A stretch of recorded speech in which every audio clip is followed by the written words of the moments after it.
Hello you all, this is Mahesh Kumar and once again you are here with me on your own YouTube channel, that is Zenipex Education.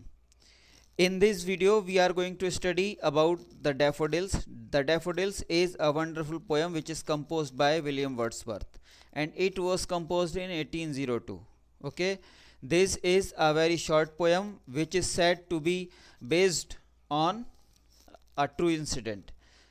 A true incident in which a poet once happens to go uh, around a lake and there he saw some daffodils. Okay, that scene was quite clear in his memory और इसीलिए जब भी कभी वो शांत होकर के बैठता था या जब भी कभी वो थोड़ा गहन विचार करता था अकेले में, तब तब उसके सामने वही जो सीन वहाँ देखा था उसने, किस तरह से फूल खिल रहे थे, वो सीन एकदम से रिक्रिएट हो जाता था, एकदम से फिर पूरी अपनी स्प्लेंडर में उसकी आंखों के सामने आ जाता था, जैसे कि वो यहाँ बोल भी रहा है लास्ट वाले स्टेंजा में. ओके, तो ये माना जाता है कि ऐसे ही पोएट जो है जब एक बार खाली समय में बैठा था, शांत होकर के बैठा था, तभी उसको फिर से उस सीन की याद आती है और तब उसने ये पोएम क्रिएट की थी.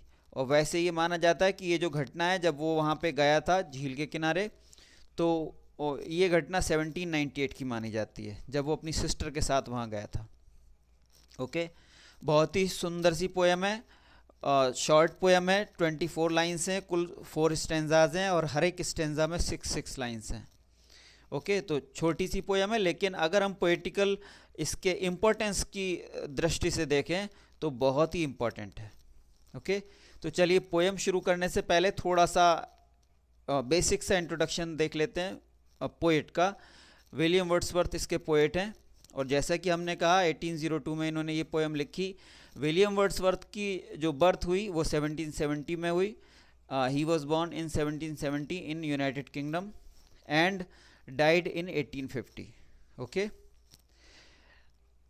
ये जो हैं विलियम वर्ड्सवर्थ, ये रोमांटिसिज्म के जनक माने जाते हैं. इंग्लिश पोएट्री में जो रोमांटिसिज्म चला, ओके, उसके जनक माने जाते हैं और हम कह सकते हैं कि नेचर के सबसे बड़े पोएट हैं इंग्लिश लिटरेचर में. ओके, नेचर के सबसे बड़े पोएट माने जाते हैं इंग्लिश लिटरेचर में और इन्होंने S T. Coleridge, Samuel Taylor Coleridge के साथ मिलकर के एक शानदार अपना पार्टनरशिप बनाई. कोलाबोरेशन में उनके इन्होंने कुछ रचनाएं लिखी. ओके, जिसमें जो मेन मानी जाती है वो लिरिकल बैलेड मानी जाती है. लिरिकल बैलेड खुद 1798 में पब्लिश हुई थी. Okay, lyrical ballad was published in 1798 और यहीं से 1798 से ही रोमांटिसिज्म की शुरुआत मानी जाती है. It means the publication of lyrical ballad is considered to be the starting point of romanticism in English literature. Okay, तो इसीलिए लिरिकल बैलेड की बहुत इम्पोर्टेंस है इंग्लिश लिटरेचर में. इसके अलावा भी इनकी कुछ और पोएम्स हैं जो कि बहुत ही फेमस हैं. टिंटन एबी है ना. टिंटन एबी असल में लिरिकल बैलेड की लास्ट पोएम है. ऐसी एंशिएंट मैरिनर जो कि एस.टी. कोलरिज ने लिखी थी, वो उसकी ओपनिंग पोएम है. ओके, तो बहुत ही इंपॉर्टेंट पोएम्स हैं दोनों ही. इसके अलावा इन्होंने एक प्रील्यूड करके भी पोएम लिखी थी. प्रील्यूड एक तरह से ऑटोबायोग्राफिकल पोएम है इनकी. ओके, तो ये इनकी कुछ पोएम्स थी. इसके अलावा इनके अचीवमेंट्स को अगर हम देखें तो पहली चीज़ तो यही हो गया कि रोमांटिसिज्म के फादर माने जाते हैं, नेचर के सबसे बड़े पोएट माने जाते हैं इंग्लिश लिटरेचर के. इसके अलावा जो है 1843 में इनको पोएट लॉरिएट डिक्लेयर किया गया यूनाइटेड किंगडम का और 1843 से 1850 तक until his death he was there as the poet laureate. Okay, 23 अप्रैल को इनकी डेथ हुई और तब तक ये पोएट लॉरिएट रहे यूनाइटेड किंगडम के. ओके, तो चलिए पोएम देख लेते हैं. पोएम की शुरुआत होती है जहाँ की पोएट अपने आप को दिखा रहा है. एक तरह से ऑटोबायोग्राफिकल टच में ही पोएम लिखी उसने. पूरी पोएम जो है ऑलमोस्ट ऑटोबायोग्राफिकल है.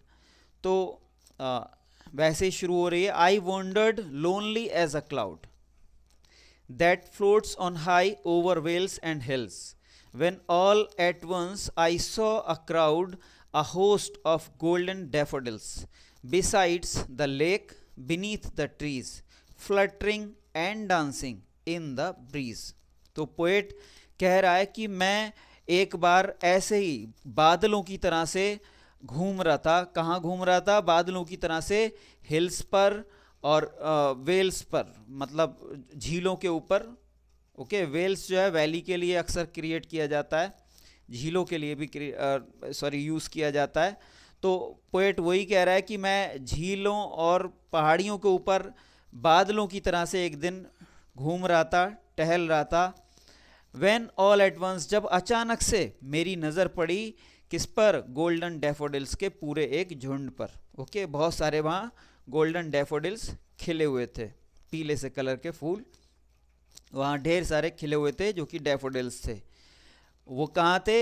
एक झील के किनारे, बिसाइड द लेक, झील के किनारे, पेड़ों के नीचे, fluttering and dancing in the breeze, और जो ठंडी ठंडी हल्की हल्की हवा चल रही थी, सुहानी सी हवा जो वहाँ चल रही थी, उसमें वो फ्लटरिंग सी कर रहे थे, डांसिंग कर रहे थे. वो हवा से क्या हो रहा होगा? हिल रहे होंगे. ओके, तो पोएट इमेजिनेशन करता है यहाँ कि जैसे वो डांस कर रहे थे और फ्लटरिंग कर रहे थे. फ्लटरिंग जनरली जो पक्षी होते हैं, पक्षियों के जो पंख जब वो धीरे धीरे फड़फड़ाते हैं तो वो जो आवाज़ आती है, that is called fluttering. Okay, तो वैसे ही जब पेड़ पौधे जो हैं वो हवा में हिलते हैं तो वो भी आपस में टकराते हैं और हल्की फुल्की आवाज़ आती है. तो उसी के लिए पोएट ने यहाँ फ्लटरिंग वर्ड यूज़ किया है. तो फिर से इसका मीनिंग देख लीजिए. पोएट जो है वो कह रहा है कि एक दिन मैं अकेला अकेला पहाड़ियों के झीलों के ऊपर टहल रहा था, घूम रहा था. तभी अचानक से मेरी नज़र डैफोडिल्स के एक झुंड पर पड़ती है. डैफोडिल्स का झुंड जो कि एक लेक के किनारे पर था, पेड़ों के नीचे था, और वे जो थे डैफोडिल्स यानी कि ठंडी ठंडी हवा में, ब्रीज में फ्लटरिंग कर रहे थे, डांसिंग कर रहे थे. Okay, they were dancing and fluttering. Next stanza देखिए. Continuous as the stars that shine, continuous as the stars that shine and twinkle on the Milky Way, they stretched in never-ending line along the margin of a bay. 10,000 saw I at a glance, tossing their heads in sprightly dance. Okay, तो poet आगे बोल रहा है कि वे continuous थे, ऐसे मतलब लगातार चल रहे थे, कोई उनके बीच में गैप नहीं था कि एक फूल यहाँ है दूसरा वहाँ है. इसके बजाय वो कंटिन्यूस थे, जैसे कोई एक कंटिन्यूस लाइन चलती है. ओके ने, okay, continuous as the stars that shine ना, तो वो जैसे स्टार्स होते हैं उसी की तरह से कंटिन्यूस चल रहे थे, उनमें कोई ब्रेक नहीं था. और कौन से स्टार्स स्पेशली? जो खास तौर से मिल्की वे में दिखाई देते हैं. ओके, मिल्की वे हमारी गैलेक्सी का नाम है. तो मिल्की वे में जैसे लगातार हमें बहुत सारे स्टार्स दिखाई देते हैं, likewise the daffodils were there was no gap between them, they were continuous. Okay, and very beautiful. They stretched never ending line, वो लगातार उनकी लाइन चल रही थी, ख़त्म ही नहीं हो रही थी. Along the margin of a way, margin फिर से किनारे के लिए यूज़ किया है. ओके, लेक के किनारे के लिए फिर से एक नया वर्ड यूज़ किया है, एंड दैट इज़ मार्जिन. तो कह रहा है कि वो इस तरह से लेक के, झील के किनारे किनारे वो फैले हुए थे. ओके, ऊपर लेक यूज़ किया था, यहाँ उसने बे यूज़ किया है. तो झील के किनारे किनारे वो फैले हुए थे और कंटिन्यूस वे में थे. वो आगे कहता है 10,000 saw I at a glance. यहाँ 10,000 से मतलब भी सिर्फ 10,000 से नहीं है, बल्कि हज़ारों से है. वो कहता है कि हज़ारों फूल, मैंने एक जैसे ही मेरी नज़र पड़ी तो मुझे कम से कम हज़ारों फूल दिखाई दिए होंगे, है ना. बहुत सारे फूल थे. मतलब he is trying to convey that there were lots of flowers. Okay, हज़ारों के हिसाब से फूल थे. Tossing their heads in sprightly dance, और वो जो डांस कर रहे थे, डांस करते करते ही ऐसा लग रहा था जैसे कि हम लोग कई बार डांस करते हैं तो हमारे सिर उछलते हैं, हम पूरे उछलते हैं, वैसे ही सिर भी उछलते हैं. तो वैसे ही उनके जो हेड्स थे, यानी अपर फेस था फ्लावर्स का, वो लगातार मूव कर रहा था, तो ऐसा सीन क्रिएट हो रहा था जैसे कि वो डांस कर रहे हो और डांसिंग के टाइम में ही जो टॉसिंग कर रहे हो अपने हेड्स की, उछल रहे हो. The waves beside them danced, but they outdid the sparkling waves in glee. A poet could not but be gay in such a jocund company. I gazed and gazed, but little thought what wealth the show to me had brought. ना बहुत ही अच्छी line है ये poem की, बहुत ही अच्छे से describe कर रहा है वो कि आखिरकार वो उसको देख रहा है तो कैसी फीलिंग्स आ रही हैं ना. तो वो कह रहा है कि हालांकि जो फूल थे, फूलों के बैकग्राउंड में वो बे थी, लेक थी, है ना, और वहाँ जो ब्रीज चल रही थी, ब्रीज की वजह से उसमें भी लहरें उठ रही थी, और वो लहरें जो थी स्पार्कल कर रही थी. सूरज की रोशनी उन पे जब पड़ती है पानी पे तो वो स्पार्कलिंग जैसी दिखाई देती है, चमक सी आती है उनमें, है ना. तो उसी को पोएट कह रहा है कि ऐसे में वो भी डांसिंग कर रही थी, वो भी डांस कर रही थी. डांसिंग के साथ साथ उन पे जब सूरज की रोशनी पड़ रही थी वो तो स्पार्कल भी कर रही थी, खूब चमक रही थी. लेकिन इनकी खुशी कुछ भी नहीं थी किसकी खुशी के सामने? डैफोडिल्स के सामने. देखिए यहाँ कंट्रास्ट कर रहा है पोएट नेचर के ही दो फीचर्स के साथ. ओके, नेचर्स के ही दो फीचर्स के बीच में कंट्रास्ट दिखा रहा है. एक है आपकी वेव्स, लेक्स की वेव्स, और दूसरे हैं डैफोडिल्स, ओके, जो कि किनारे पे ही हैं उसके. लेकिन वो कह रहा है कि हालांकि लेक्स भी कम सुंदर नहीं है, कम खूबसूरत नहीं है. पीछे जो है लेक में बहुत सारी जो आपकी वेव्स हैं वो उठ रही हैं, लहरें उठ रही हैं, और उन पे सूरज की रोशनी पड़ रही है, उसमें वो चमक रही हैं, जिसकी वजह से वो बहुत सुंदर लग रही हैं, है ना. लेकिन ये जो सीन है ये उतना सुंदर नहीं है जितना सुंदर कि डैफोडिल्स के द्वारा क्रिएट हो रहा है ना. और डैफोडिल्स जो हैं, हालांकि लहरें भी खुश लग रही हैं, लेकिन डैफोडिल्स जो हैं उनकी खुशी लहरों की खुशी से कहीं ज़्यादा लग रही है. Outdid the sparkling waves in glee. Okay, a poet could not but be gay in such a jocund company. और जॉकंड कहते हैं बहुत ही खुश मिजाज को. ओके, तो पोएट कहता है कि जब मैं वहाँ ऐसी जगह पे हूँ, है ना, एक तरफ तो मुझे लहरें दिखाई दे रही हैं, लहरें बहुत खुश हैं, लेकिन पता चल रहा है कि लहरों से भी ज़्यादा खुश कौन है? डैफोडिल्स हैं. और वहीं पर मैं हूँ. तो मेरे जैसे एक पोएट के लिए इससे अच्छा और क्या हो सकता है? A poet could not but be gay in such a jocund company. इतनी शानदार कंपनी मुझे मिल रही है नेचर की, दो फीचर मुझे दिखाई दे रहे हैं कम से कम, और दोनों ही फीचर एक से एक लाजवाब हैं. हालांकि डैफोडिल्स उनमें ग्रेटर है ना. तो इससे सुंदर कंपनी और क्या होगी मेरे लिए, और मुझे इससे ज़्यादा खुशी देने वाला लम्हा और क्या होगा. इसीलिए वो आगे कह रहा है कि I gazed and gazed but little thought what wealth the show to me had brought. तो आगे लास्ट की 2 लाइंस में बोल रहा है इस स्टेंजा की कि मैं बस निहारता रहा, है ना, मैं बस एकटक निहारता रहा. आई गेज्ड एंड गेज्ड. वो जो सीन दिख रहा था, है ना, बैकग्राउंड में लहरें उछल कूद कर रही हैं, बहुत खुश लग रही हैं, उनके सामने फूल डांस कर रहे हैं. ओके, बहुत ही मस्ती में हैं, बहुत ही खुश हैं. ओके, तो मैं उस सीन को देख रहा हूँ, और इस सीन को देख करके मुझे जो खुशी मिल रही है मैं उसे शब्दों में बयान नहीं कर सकता. Okay, what wealth the show to me had brought. मैं आपको बता नहीं सकता कि कितनी खुशी मुझे इससे मिल रही है. Okay, for often when on my couch I lie, for often when on my couch I lie in vacant or in pensive mood, they flash upon that inward eye which is the bliss of solitude, and then my heart with pleasure fills and dances with the daffodils. Okay, तो यहाँ poem की समाप्ति कर रहा है poet, और वो कह रहा है कि जब भी कहीं मैं खाली होता हूँ, है ना, जब भी कहीं मैं अपने काउच पे होता हूँ खाली टाइम में अपने, या किसी भी मुद्दे पर गंभीर रूप से सोचता होता हूँ. पेंसिव का मतलब रहता है, पेंसिव मूड के साथ यहाँ यूज़ किया है. पेंसिव का मतलब ऐसे होता है कोई बहुत ही सीरियस थॉट. ओके, सीरियसली, बहुत ही सीरियसली किसी चीज़ पे, किसी पॉइंट पे सोचना, पॉन्डर करना. ओके, तो यहाँ पोएट वही कह रहा है कि जब मैं अपने काउच पे कभी फुर्सत में बैठा होता हूँ या बहुत ही गंभीर विचारों में खोया होता हूँ, तो अक्सर मेरी आंखों के सामने, मेरी याददाश्त में वो सीन क्रिएट हो जाता है, रिक्रिएट हो जाता है, which is the bliss of solitude, है ना।